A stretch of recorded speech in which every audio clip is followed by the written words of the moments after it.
A abelha é um inseto social, não é? Uma organização maravilhosa, onde, né, nós temos uma rainha, um zangão e milhares de operárias, né, trabalhando numa única colmeia.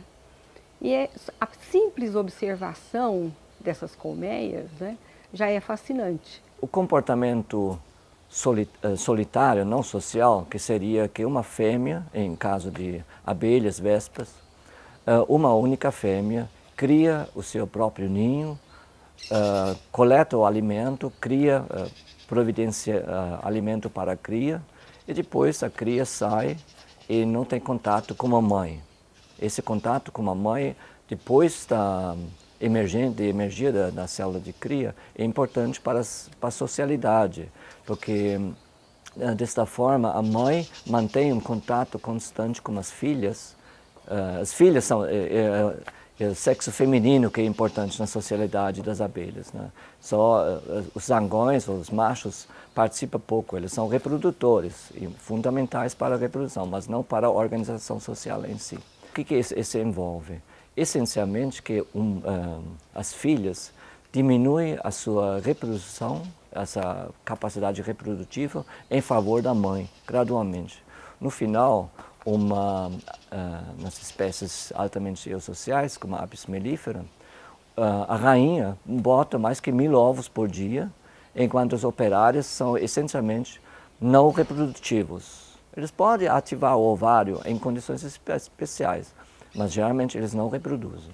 Então a rainha ela põe ovos continuadamente, essa é a função dela, e a operária ela tem os ovários reprimidos e ela só vai se reproduzir se a rainha faltar. Nesse caso, a operária produz machos, porque ela não copula, né? Então ela só vai poder produzir ovos haploides, certo? E sim apis. Freseomelita, por que ela representa um extremo? Porque a operária jamais se reproduz. Nós temos uma publicação do nosso grupo aqui de Ribeirão, em que foi investigado os ovários dessas operárias de Freseomelita avária durante o seu desenvolvimento, enquanto elas estão pulpas, antes, portanto, de nascerem, e depois que elas emergem do favo já como adultas. Então os ovários foram investigados durante todo esse tempo. Então nós vimos que a razão delas não se reproduzirem é porque esses ovários vão sofrendo morte celular programada. Cada indivíduo da colônia tem uma função e também ela tem uma função específica de acordo com a idade. A abelha sai de casa, encontra uma fonte de alimento e ela pode voltar e transmitir para as suas irmãs. A abelha jovem, ela tem uma função dentro da colmeia. Ela cuida das suas irmãs, ela faz limpeza.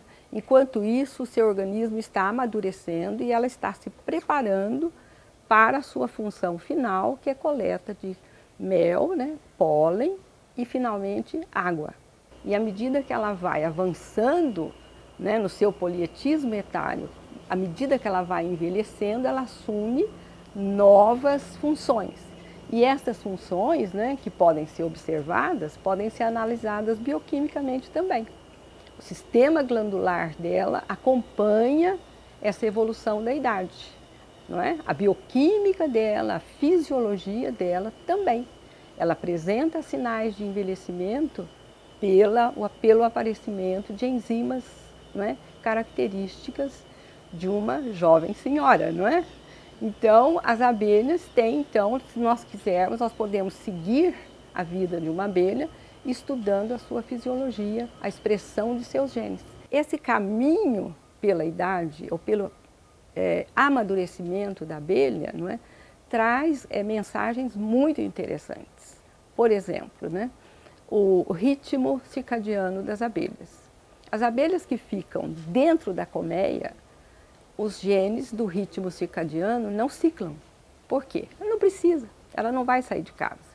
Mas das abelhas mais velhas, né, o ritmo circadiano é marcado, não é? E é muito visível. Ou seja, eles se expressam porque ela precisa sair de casa e ela precisa voltar. Ela precisa se orientar pelos raios do sol. Então, o que acontece? Então ela entra, esses genes, né, vão se expressar e ciclam. No momento adequado, um RNA entra, não é, no citoplasma, na célula, e vai cumprir o papel dele. Ele vai produzir uma proteína, não é?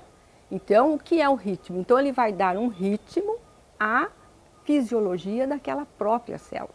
Então, ela vai fabricar, não é, um hormônio, ela vai fabricar uma proteína de acordo com a expressão daqueles RNAs. Vamos falar da melatonina, por exemplo, não é? Que é o hormônio do sono. Então, ela tem um momento adequado para ela ser produzida. Isso é dado pelos genes do ritmo circadiano. Então, o ritmo circadiano, na verdade, os genes do relógio controlam praticamente 50% dos genes do nosso genoma.